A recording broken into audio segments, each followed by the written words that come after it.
بسم اللہ الرحمن الرحیم۔ 5 عورتوں کو مرتے وقت ذرا سی بھی تکلیف نہیں ہوگی۔ یہ 5 عورتیں وہ خوش نصیب ہیں جنہیں موت کے وقت کوئی تکلیف نہیں اٹھانی پڑے گی۔ یہ جاننے کے لیے کہ وہ 5 عورتیں کون کون سی ہیں، اس مضمون کو مکمل پڑھیے۔ موت کے وقت مسلمان کو جو تکلیف ہوتی ہے اس پر اللہ رب العزت کی جانب سے نیکیاں عطا کی جاتی ہیں، جیسا کہ سنن ابن ماجہ میں حضرت عائشہ صدیقہ رضی اللہ تعالی عنہا سے مروی ہے کہ رسول اکرم صلی اللہ علیہ وآلہ وسلم ان کے پاس تشریف لائے جب ان کا کوئی قریبی رشتہ دار موت کی سختی میں مبتلا تھا۔ رسول اکرم صلی اللہ علیہ وآلہ وسلم نے اس حالت میں اس کا مشاہدہ فرما کر حضرت عائشہ صدیقہ رضی اللہ تعالی عنہا سے فرمایا، اپنے رشتہ دار پر غمگین نہ ہو کیونکہ یہ اس کی نیکیوں کا باعث ہے۔ نیز حضرت عائشہ صدیقہ رضی اللہ عنہا سے مروی ہے کہ جب سے انہوں نے رسول اکرم صلی اللہ علیہ وآلہ وسلم کی وفات کے وقت کی تکلیف دیکھی، وہ اب کسی مسلمان کی حالت نزا کی تکلیف کو اس کے حق میں برا نہیں سمجھتی۔ اس حدیث سے معلوم ہوتا ہے کہ نزا کے وقت ہونے والی سختی مرنے والے کے بدعمالیوں کا نتیجہ ہرگز نہیں ہوتی۔ مسلمان کے لیے اس سے اجر و ثواب اور گناہوں کی معافی کی امید رکھنی چاہیے۔ ناظرین، 5 عورتوں کو مرتے وقت تکلیف نہیں ہوگی۔ حضرت عثمان غنی رضی اللہ تعالی عنہ نے فرمایا کہ دنیا میں 5 لوگ ایسے ہیں جنہیں موت کے وقت تکلیف نہیں ہوگی، ان کی روح آسانی سے نکلے گی۔ حالت نزا میں انسان کی آدھی روح اندر ہوتی ہے اور آدھی باہر، اور بندہ تکلیف میں مبتلا ہوتا ہے۔ اس وقت انسان کو ایسی پیاس لگتی ہے کہ وہ چاہتا ہے کہ سمندر کا سارا پانی پی جائے، لیکن اگر وہ 7 سمندر کا پانی پی بھی لے تب بھی اس کی پیاس ختم نہیں ہوتی۔ روح نکلتے وقت انسان کو جو تکلیف ہوتی ہے وہ ناقابل بیان ہے۔ حضرت عثمان غنی رضی اللہ تعالی عنہ نے فرمایا کہ 5 لوگ ایسے ہیں جنہیں موت کے وقت ذرا سی بھی تکلیف نہ ہوگی، یعنی ان کی موت آسان اور بغیر تکلیف کے ہوگی۔ جب پوچھا گیا کہ وہ 5 لوگ کون کون سے ہیں جنہیں موت کی سختی نرمی میسر ہوگی، موت کی سختی میں نرمی میسر ہوگی، تو انہوں نے فرمایا، پہلا شخص وہ ہے جو اپنے ماں باپ کی موت کے بعد اپنی بہنوں کو وراثت کا حصہ دینے میں جلدی کرتا ہے، یعنی وہ اپنی بہنوں کو ان کا وراثتی حصہ بر وقت اور فوری طور پر دیتا ہے، اس طرح کہ بہن کے بچے بھوک سے نہ بلکتے رہیں اور وہ بہن کے حق پر قبضہ نہ کرے۔ بہن اس انتظار میں نہ رہے کہ اس کا بھائی کب اسے ماں باپ کی وراثت سے حصہ دے گا۔ کئی بار دیکھا گیا ہے کہ بہن کی شادی نہیں ہوتی جبکہ والدین دنیا سے رخصت ہو جاتے ہیں۔ بھائی کہتا ہے کہ کوئی بات نہیں، جب بہن کی شادی کروں گا تو اسے جہیز کی صورت میں حصہ دے دوں گا۔ یاد رہے کہ اسلام میں بہنوں کو جہیز دینا فرض نہیں جبکہ ان کا وراثتی حق دینا فرض ہے۔ دراصل عورت کو جہیز دینا یہودیوں کی رسم ہے، اسلام اس کی ترغیب نہیں دیتا، لیکن بہنوں کو وراثتی حصہ دینا فرض ہے۔ واضح رہے کہ والدین کے ترکے میں جس طرح نرینہ اولاد کا حق ہوتا ہے، اسی طرح بیٹیوں کا بھی شرعی حق ہوتا ہے۔ والدین کے انتقال کے بعد ان کے ترکے پر بیٹوں کا تنہا قبضہ کر لینا اور بہنوں کو ان کے شرعی حصے سے محروم کرنا ناجائز اور سخت گناہ ہے۔ بھائیوں پر لازم ہے کہ وہ بہنوں کو ان کا حق اس دنیا میں دے دیں، ورنہ آخرت میں دینا پڑے گا اور آخرت میں دینا آسان نہیں ہوگا۔ حدیث مبارکہ میں اس پر سخت وعید آئی ہیں۔ حضرت سعید بن زید رضی اللہ تعالی عنہ فرماتے ہیں کہ رسول اکرم صلی اللہ علیہ وآلہ وسلم نے فرمایا، جو شخص ایک بالشت بھر زمین بھی ظلم سے لے لے گا، قیامت کے دن 7 زمینوں میں سے اتنی زمین اس کے گلے میں توق کے طرح ڈال دی جائے گی۔ ایک اور حدیث میں حضرت انس رضی اللہ تعالیٰ عنہ فرماتے ہیں کہ رسول اکرم صلی اللہ علیہ وآلہ وسلم نے فرمایا، جو شخص اپنے وارث کی میراث کاٹے گا یعنی اس کا حصہ نہ دے گا تو اللہ تعالیٰ قیامت کے دن اس کی جنت کی میراث کاٹ لے گا۔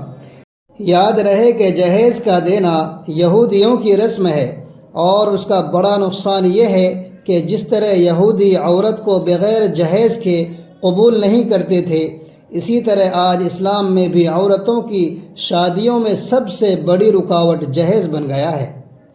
غریب آدمی کی بیٹی جہیز کے بندوبست نہ ہونے کی وجہ سے بیٹھی بیٹھی بوڑھی ہو جاتی ہے۔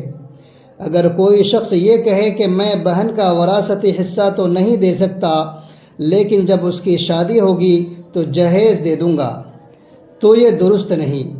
فرمایا گیا، جو بھائی اپنے بہنوں کو بر وقت وراثتی حصہ دے دیتا ہے، اس کی روح موت کے وقت بڑی آسانی سے نکلتی ہے۔ ایک واقعہ ہے کہ جب ایک عورت کا بھائی فوت ہو گیا، انتقال ہو گیا، تو اس نے بہت اصرار کیا کہ مجھے بھی قبرستان لے چلو، میں اپنے بھائی کی قبر پر جانا چاہتی ہوں۔ اس کے اصرار کو قبول کیا گیا اور اسے قبرستان لے جایا گیا، جہاں اس کے بھائی کی تدفین ہونے والی تھی۔ اس کے دیکھتے ہی دیکھتے میت کو قبر میں اتارا گیا اور اس کے بھائی کو مٹی کے سپرد کر دیا گیا۔ جب دعا کی باری آئی تو تمام عزیز و اقارب کے سامنے اس روتی ہوئی بہن نے آسمان کی طرف ہاتھ اٹھائی، اس کا دل رو رہا تھا، آنکھیں چھلک رہی تھیں۔ اس نے ایسی دعا کی کہ لوگوں کے مردہ ضمیر جاگ اٹھے۔ روتی ہوئی بہن نے آسمان کی طرف دیکھ کر فریاد کی، اے میرے مالک، اے انصاف کرنے والے، آج میرا بھی انصاف کر دے۔ روتے ہوئے بہن کہنے لگی، اے میرے مالک، تم میرے ظالم بھائی کو اپنی رحمت سے اسی طرح دور رکھنا جیسے اس نے مجھے میرے والدین کی وراثت سے دور رکھا۔ میرے بچے بھوک سے بلکتے رہے، لیکن اس ظالم کو میرے بچوں پر ذرا بھی ترس نہ آیا۔ میں اپنے بچوں کو حرام جانور کا گوشت کھلانے پر مجبور ہوئی۔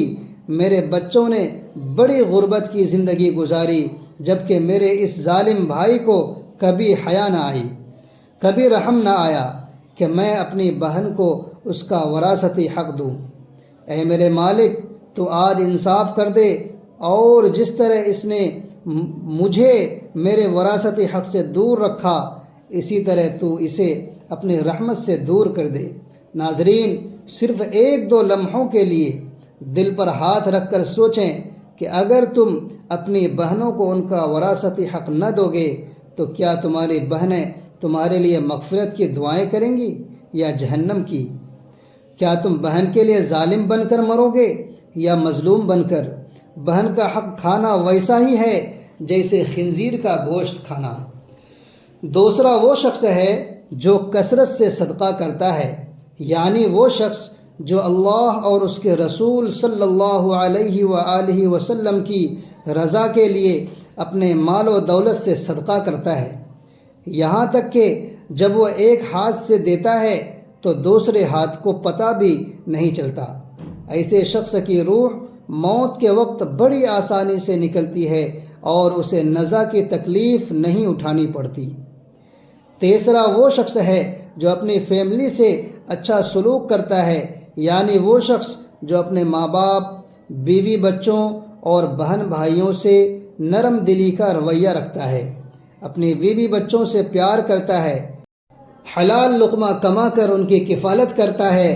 بزرگان دین فرماتے ہیں کہ جب رزق تنگ ہونے لگے تو دسترخوان کو وسیع کر لیا کرو، یعنی اپنے بیوی بچوں پر خرچ کرنا بھی صدقہ ہے، انہیں کھلانا پلانا بھی صدقہ ہے۔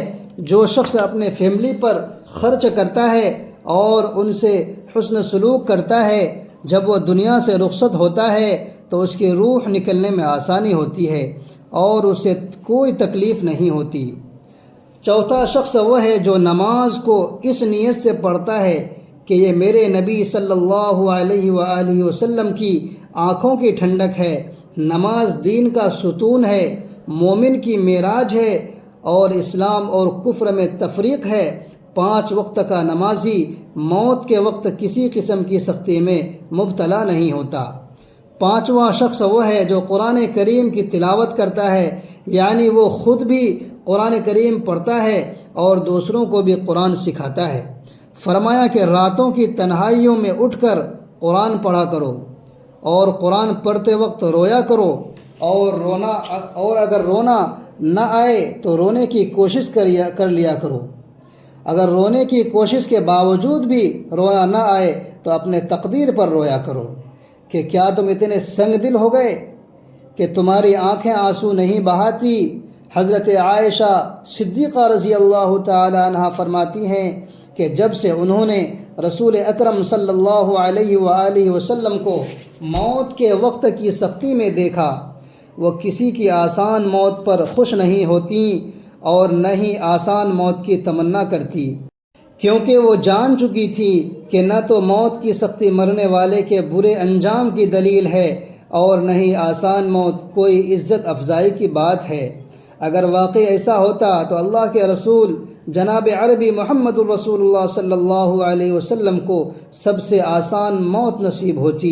یہی وجہ ہے کہ وہ نہ موت کی سختی کو ناپسند کرتی تھی اور نہ کسی کی آسان موت پر خوش ہوتی تھی۔ موت کی سختی کے بارے میں حضرت عائشہ صدیقہ رضی اللہ تعالی عنہا سے روایت ہے کہ انہوں نے رسول اکرم صلی اللہ علیہ وسلم کو حالت نزا میں دیکھا۔ آپ صلی اللہ علیہ وآلہ وسلم کے پاس پانی کا ایک پیالہ رکھا ہوا تھا، آپ اس میں ہاتھ ڈالتے اور اپنے چہرے پر پھیرتے اور فرماتے، اے اللہ موت کی سختی میں میری مدد فرما۔ مختلف احادیث مبارکہ سے معلوم ہوتا ہے کہ مومن کی روح بڑی آسانی سے نکلتی ہے اور روح نکلتے ہی اس کے لیے خوشخبریاں شروع ہو جاتی ہیں، جبکہ کافر کی روح انتہائی سختی سے قبض کی جاتی ہے اور اسی وقت سے اس کے برے احوال شروع ہو جاتے ہیں۔ البتہ متعدد احادیث میں یہ بھی مذکور ہے کہ اللہ تعالیٰ نے موت میں ایسی شدت اور سختی رکھی ہے کہ اس کا احساس دنیا سے جانے والے ہر شخص کو ہوتا ہے، خواہ وہ نیک مسلمان ہو، بد ہو یا کافر ہو۔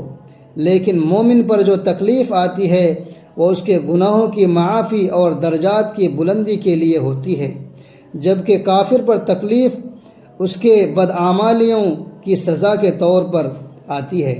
چنانچہ ایک حدیث میں ہے کہ مومن گناہ کرتا ہے اس لیے اس پر موت کے وقت سختی کی جاتی ہے تاکہ اس کے گناہوں کا کفارہ ہو۔ کافر بھی نیکی کے کام کرتا ہے تو اس کی موت کے وقت کچھ آسانی کر دی جاتی ہے تاکہ اس کے اچھے کاموں کا بدلہ مل جائے۔